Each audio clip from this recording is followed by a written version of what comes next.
आज हम आपके लिए हिंदी विषय का जो महत्वपूर्ण टॉपिक है लेके आया हूँ वो है उपसर्ग। उपसर्ग के दो टॉपिक मैं आपको पढ़ा चुका हूँ साथियों। आज चल रहे हैं हमारे उपसर्ग वे शब्द जो किसी मूल शब्द के साथ में पहले लगते हैं, पूर्व में लगते हैं और अर्थ में भिन्नता प्रकट कर देते हैं। तीन प्रकार के होते हैं, संस्कृत के उपसर्ग, हिंदी के उपसर्ग और विदेशी उपसर्ग। हम पढ़ रहे थे संस्कृत उपसर्ग जो हिंदी भाषा में उपयोग में लिए जाते हैं। कुल संस्कृत में 22 उपसर्ग है, 11 उपसर्ग मैं आपको बता चुका हूँ। आज हम ले रहे हैं 12वां उपसर्ग, यानी उपसर्ग उसका नाम से क्या अर्थ निकलता है और उसके उदाहरण कौन कौन से मैं आपको बताना चाहता हूँ। सबसे पहले मतलब नी, यानी एक नी शब्द है, किसी शब्द के पहले लग करके उसके अर्थ में भिन्नता लाता है। जैसे नी का मतलब होता है बिना या विशेष, बिना या विशेष। जो साथी नोट करना चाहता है नोटबुक में आराम से नोट कर सकता है। आप देखो नी उपसर्ग लगाते हैं और उसके अर्थ में किस प्रकार भिन्नता होती है। डर, डर यानी भयभीत होना। अब पहले लगाते हैं नी डर, यानी नहीं डरने वाला। ये देखो अर्थ ही पूरा बदल गया। नी डर, मूल शब्द है डर और नी क्या लगा इसमें उपसर्ग, तो क्या बन गया नी डर। इसी तरह से बताओ, देखो निवास, वास और निवास, निवास नी उपसर्ग, निदान। ऐसे प्रश्न बन सकते हैं स्कूली शिक्षा में कि नी उपसर्ग लगा के 4 शब्द बनाइए, तो आप निडर, निवास, निदान और निबंध। बंध और निबंध देखो नी बंध। अब निबंध शब्द में मूल शब्द कौन सा है बंध और उपसर्ग कौन सा है नी। इस तरह परीक्षा में आपके पूछा जा सकता है। न्यून महत्वपूर्ण उदाहरण है। न्यून शब्द में कौन सा उपसर्ग है नी उपसर्ग है। आए समझे, नी पूरा लिखना आपको, नी उपसर्ग है। न्याय, न्याय शब्द में भी नी उपसर्ग है। तो निडर, निवास, निदान, निबंध, न्यून और न्याय, ये सब बताए मैंने आपको। नी जिसका अर्थ होता है बिना या विशेष। और बताओ जैसे निबंध, निदेशक, निक्कर, निवारण। और निक्कर शब्द भी है, इसके अंदर भी आप नी उपसर्ग निवारण में भी आप कर सकते हो। तो ये मैंने आपको 12वां जो महत्वपूर्ण उपसर्ग है संस्कृत का वो बताया है। अब मैं अगला ले रहा हूं आपके लिए 13वां निर। देखो ये भी महत्वपूर्ण है लेकिन र हलंत आता है, इसीलिए ये बहुत महत्वपूर्ण बन जाता है। निर का मतलब होता है बिना या बाहर, बिना या बाहर, यानी दो अर्थों में इसका हम प्रयोग कर सकते हैं। जैसे देखो आकार, निराकार। देखो निराकार, निर्धन, आकार, ये सब आकार मूल शब्द है और निर शब्द जो उपसर्ग आता है। आपके समझ आ गया होगा। इस तरीके से मूल शब्द जो परिचय, जैसे निराहार, निराकार, निराहार, ये शब्द आपको महत्वपूर्ण याद रखना। निर शब्द से उपसर्ग से निराकार, निराहार, निरक्षर। महत्वपूर्ण प्रश्न आ सकता है कि निरक्षर शब्द में कौन सा उपसर्ग है, तो आपको निर उपसर्ग लगाना है, र हलंत रखना है। आप लिखना चाहते हो तो भी आराम से लिख सकते हो। निर्यात बहुत महत्वपूर्ण है। उदाहरण देखो निर्यात, निर्धन, यात, तो निर्यात हो गया ये। निर्दोष, निर्दोष शब्द में दोष तो मूल शब्द है और निर है जो उपसर्ग है। आपके अच्छी तरह समझ में आ रहा होगा। मैं महत्वपूर्ण उदाहरण ले रहा हूं। निर्जर, निरामिष, शामिश, आमिष और निरामिष, ये निर शब्द है, आमिष मूल शब्द है, निर उपसर्ग है। ये निर उपसर्ग लगा के मैंने आपको महत्वपूर्ण उदाहरण बताए। निराकार, निराहार, निरक्षर, निर्यात, निर्दोष और निरामिष। आगे हो निश, निश भी में स आता है। ये 14वां संस्कृत भाषा का महत्वपूर्ण है। इसके साथ साथ इसमें भी वही होता है बिना और बाहर, बिना और बाहर, ये भी महत्वपूर्ण है और इम्पोर्टेंट है। अधिकतर एग्जाम में इस निश से संबंधित पूछे जा सकते हैं। जैसे मैं आपको बताऊं निश्चय, महत्वपूर्ण उदाहरण है। निश्चय शब्द में कौन सा उपसर्ग है निश्चय, साधा वाला ध्यान रखना। निश्चय और बताना चाहता हूं आपको, देखो निश्चय हो गया। निष्कर्म, निश्चय, निष्कर्म, इन दोनों शब्दों में निश उपसर्ग है। एक निस्तेज, निस्तेज शब्द में भी निश उपसर्ग है। और महत्वपूर्ण बात आपको बताना चाहता हूं निष्फल, निष्फल शब्द मूल शब्द फल और निस से जो उपसर्ग है। अब आपको बताना चाहता निष्काम, निष्फल, निश्चल। ये जो उदाहरण बताया निश्चल, निष्फल, निश्चय, निष्कर्म और निस्तीर, इसमें निस उपसर्ग लगाया गया है। अच्छी तरह से आपके समझ में आ रहा होगा। अब मैं आगे ले रहा हूं 15 प्र उपसर्ग संस्कृत का है, जिससे हम आगे या अधिक भी कहते हैं। आगे या अधिक के अर्थ में इसका हम प्रयोग करते हैं। यानी इस शब्द को जो शब्दांश है प्र, यदि किसी शब्द के पहले लगाएंगे तो उसका अर्थ आगे या अधिक के पर में बदल जाएगा। जैसे देखो प्रदान, दान, प्रदान यानी आगे देना, प्रदान कीजिए। तो प्र उपसर्ग और दान मूल शब्द, प्रयोग, प्रारंभ, प्रधन, आरंभ, प्रधन, आरंभ। प्रारंभ शब्द में प्र उपसर्ग है। प्रयत्न, प्रयत्न, प्रहार, हार मूल शब्द और प्र उपसर्ग है। उसके बाद में प्रबल, प्रयत्न, प्रबल। आए समझ? जो मैंने आप बताए हैं उदाहरण महत्वपूर्ण आप कर सकते हो। प्रयोग, ये सब जो बताया मैंने आपको प्र शब्द से उससे बने प्रदान, प्रारंभ, प्रयत्न, प्रहार, प्रबल और प्रयोग। प्रश्न बन सकता है प्रयत्न शब्द में मूल शब्द कौन सा है, तो आपको यत्न, और उपसर्ग कौन सा है, प्र। इस तरीके से आपको मैंने संस्कृत विषय से संबंधित 15 जो उपसर्ग है नी, नीर, निश और प्र तक समझाया। अब आगे मैं आपको बताना चाहता हूं जो महत्वपूर्ण है आपके प्रा।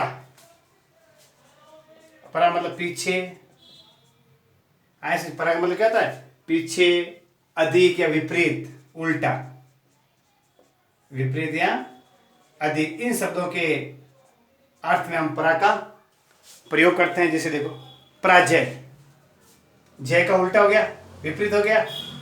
तो पराजय शब्द में मूल शब्द जय और प्रा उपसर्ग पराभव, पराभव में भव मूल शब्द और प्रा उपसर्ग है। तो पराभव, पराक्रम, परामर्श बहुत महत्वपूर्ण है। परामर्श, पराक्रम,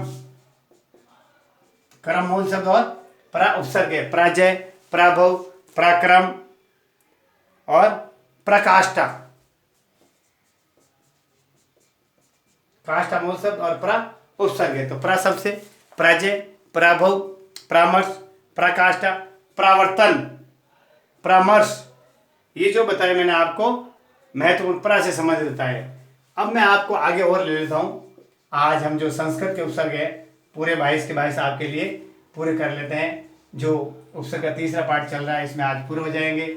उसके बाद में और महत्वपूर्ण है वो आपको बताऊंगा। तो साथियों सब कोशिश कीजिए, आप आराम से पढ़ने की कोशिश करेंगे तो मंजिल आपको जरूर मिलेगी। तो आप हमारे YouTube channel share happiness Sanskrit education को इस लॉकडाउन में विद्यार्थियों तक पहुंचाइए, ज़्यादा से ज़्यादा पहुंचाइए। और जो कॉम्पिटिटिव एग्जाम की तैयारी कर रहे हैं उनके लिए भी ये महत्वपूर्ण प्लेटफॉर्म होगा। परी, अगला सत्र है हमारा परी।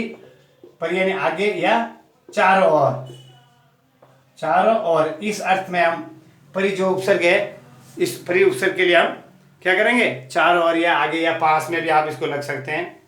चारों ओर या पास, आगे या पास में भी कर सकते हैं। आगे वालों को छोड़ दो, पास लिख दो। आप लिखना चाहते हो लिख लो, पास में या चारों ओर। ये पास लिखा मैंने, पास वापस लिख देता हूँ अच्छी तरह से, पास में या चारों ओर। ठीक है भाई। अब इसके लिए जैसे देखो आप बताइए कर्मा, कर्मा शब्द के पहले लगाओ परि, तो क्या हो गया, परिक्रमा, चार तरफ घूमना, परिक्रमा हो गया। और बताइए परिवार, परिवार, परिपूर्ण, परिवार, परिपूर्ण को बड़ा रख दो। परिभार्जन, परिमार्जन, परिमार्जन, परिमार्जन, परिक्रमा, परिवार, परिपूर्ण, परिमार्जन। और परिशब्द से बनने वाला मैं बता रहा हूं, परिहार, परिभ्रमण, परिधान, परिश्रम, परिवर्तन, परिश्रम, परिक्रमण, परिभ्रमण। आया समझ? जो जो बता रहा हूं आप, परिहास, पर्यटन बहुत महत्वपूर्ण, पर्यटन इंपॉर्टेंट शब्द है। पर्यटन शब्द में कौन सा उपसर्ग है? परि। क्या शब्द है? परि, ये ध्यान रखना, परि उपसर्ग है। और पर्यावरण, वेरी गुड, बहुत इंपॉर्टेंट है। पर्यावरण, परिधन, आवरण। पर्यावरण शब्द में परि उपसर्ग है और आवरण है मूल शब्द। पर्यावरण शब्द का देखना, परि और आवरण, यानी चारों ओर का ढकने वाला आवरण होता है पर्यावरण। परिधन, आवरण महत्वपूर्ण है। पर्यावरण शब्द में मूल शब्द है आवरण और उपसर्ग कौन सा है? परि उपसर्ग है। आपको अच्छी तरह से ये महत्वपूर्ण बात मैंने बताई है। परिच्छेद, पर्यंत, परिधान, ये मैंने आपको बताया है। आप उदाहरण लिखना चाहते हो तो आराम से लिख सकते हो परि से संबंधित। अब लेता हूं प्रति। प्रति उपसर्ग है प्रत्येक। ऐसा नहीं है, क्या बताया मैंने? प्रति का जो अर्थ लेंगे हम प्रत्येक और विपरीत में लेंगे। प्रत्येक और विपरीत में इस प्रति जो उपसर्ग है इसका अर्थ लेंगे। अब उदाहरण बताओ, जैसे दिन। दिन मूल शब्द है, इसके पहले लगा दो प्रति, तो क्या बन गया? प्रतिदिन, यानी प्रत्येक दिन, हर एक दिन। तो प्रतिदिन शब्द में मूल शब्द तो दिन है और प्रति इसका उपसर्ग है। आपके अच्छी तरह समझ आ गया। प्रतिदिन, प्रत्येक, बहुत महत्वपूर्ण इंपॉर्टेंट है। प्रत्येक शब्द में कौन सा है उपसर्ग? प्रति उपसर्ग है। और एक, प्रति एक, प्रतिधन एक, प्रत्येक, प्रतिकूल, प्रतिरूप, प्रतीक्षा, इंपॉर्टेंट। मैं कोशिश करता हूं कि आपके जो पीछे वाले एग्जाम्स के अंदर आए हुए हैं उन एग्जाम्पलों को आपको समझाने। प्रतीक्षा शब्द आया हुआ है कई बड़े बड़े एग्जामों में कि प्रतीक्षा में कौन सा उपसर्ग है? प्रति उपसर्ग है। आए समझे? और अब आपको आगे बताना चाहता हूं प्रत्युत, प्रत्याशा, प्रतीति। प्रतीति शब्द में भी जो प्रति है वो उपसर्ग है। आया समझे? प्रति। ये हो गया आपके प्रति से रिलेटेड जो उदाहरण थे मैंने आपको बताने की कोशिश की है। अगला ले रहे वी। वी का मतलब था विशेष या भिन्न। विशेष या भिन्न, जो अलग होता है, अलग। आया समझ? वी के लिए देखो, वी से संबंध बनाइए। जय, मूल शब्द जय, तो क्या हो गया? विजय। मूल शब्द ज्ञान, क्या वी लगा दो, उससे क्या हो गया? विज्ञान। विजय, विज्ञान, व्यर्थ, व्यायाम, महत्वपूर्ण शब्द। विधन, आयाम। व्यायाम शब्द में मूल शब्द है आयाम और वी है उपसर्ग। और बताना चाहता हूं व्यंजन, फैशन, व्यू, व्यू, व्यसन। व्यसन में वी शब्द है और व्यू में वी शब्द है जो उपसर्ग का कार्य करता है। इस तरीके से वी से रिलेटेड मैंने आपको उपसर्ग बताया है कि विजय, विज्ञान, व्यायाम, व्यू और विनाश, विधान, विपक्ष, व्यवहार, व्यंजन, व्याधि। इस तरीके से जो वी से रिलेटेड मैंने बताया आपको। अब लेते हैं सु। सु यानी अच्छा या सरल। देखो, सु से जोड़िए फल, सुफल। और बताइए यस। देखो, मूल शब्द लिखना हमने यस लिखा, इसके पहले कर दो उपसर्ग का सु, तो क्या बन गया? सुयस। क्या बन गया? सुयस। और बताइए आप सुक्ति, बहुत बढ़िया, महत्वपूर्ण। सुधन उक्ति, यानी सु मूल शब्द में जुड़ गया उक्ति में, तो क्या बन गया? सुक्ति। क्या बन गया ये? सुक्ति। अब इसके बाद स्वागत, महत्वपूर्ण बात। सुधन आगत, स्वागत वेरी वेरी इंपॉर्टेंट है, जो कई एग्जाम में आ चुका है। स्वागत शब्द में मूल शब्द है आगत और क्या जुड़ गया है उपसर्ग के रूप में? सु। संधि विशेष में कहते हैं सुधन आगत, तो जो सु बना है ये उपसर्ग की भूमिका यहाँ पे अदा करता है। सुगंध, सुलभ, सुशील, सुबोध। बोध मूल शब्द और सु इसमें लग गया, सुबोध। आया समझे? जो ये सु से रिलेटेड उपसर्ग थे मैंने आपको उदाहरण सहित बताने की कोशिश की है कि सुशील, सुअवसर, स्वल्प, सुमन। अब लेते हैं सम। 21वां है सम, यानी अच्छी तरह से। सम में इसका अर्थ लेंगे अपन, जब अर्थ के रूप में इसका प्रयोग करते हैं तो उसको अपन लिख सकते हैं अच्छी तरह से या पूर्ण शुद्ध। पूर्ण शुद्ध यानी एकदम सही, शुद्ध रूप में सम का प्रयोग। यह भी वेरी वेरी इंपॉर्टेंट है आपके एग्जाम की दृष्टि से, जिससे मैं आपको संकल्प देखना जो मैंने लिखा है संकल्प। संकल्प शब्द में सम धन कल्प, संकल्प शब्द में आप उपसर्ग बताइए, क्या बताएंगे आप? सम उपसर्ग। क्या बताएंगे? सम। संतोष, संगठन, समधन गठन, संगठन, संकल्प। अब बता संचार। ये जो महत्वपूर्ण उदाहरण बता रहा हूं मैं आपको, सम उपसर्ग से रिलेटेड है। संकल्प, संगठन, संचार, संहार, संयोग। हार के पहले संहार और योग के पहले सं, तो कौन सा? सम धन योग, समधन हार। तो संहार और संयोग जो सम उपसर्ग से मिलकर बने हुए शब्द, संलग्न, संशय, संरक्षा, संचय। ये जो मैंने आपको बताया है वो सम उपसर्ग से संबंधित बताए थे। और संस्कृत भाषा का जो महत्वपूर्ण और अंतिम है अन। अन मतलब अनुचित या बुरा। अन मतलब क्या होता है? बुरा या नहीं। नकारात्मक के रूप में भी इसका अपन अर्थ में भी प्रयोग करते हैं, और अन्य को हम बुरे के रूप में भी। जैसे देखो, अनेक महत्वपूर्ण शब्द, अन धन एक, अनेक। अनेक शब्द में कौन सा उपसर्ग आया है? अन उपसर्ग आया हुआ है। अनिष्ट, अन धन इष्ट, क्या हो गया? अनिष्ट शब्द में कौन सा उपसर्ग है? अन उपसर्ग है। कौन सा है? अनिह। जो उदाहरण बता रहा हूं आप उदाहरणों को भी गौर कीजिए। अनेक, अनिष्ट, अनिह, और लेता हूं अनुपयोगी, अनुपम। ये जो मैं ले रहा हूं ये अन से संबंधित उपसर्ग है। अनुपम, अनागत,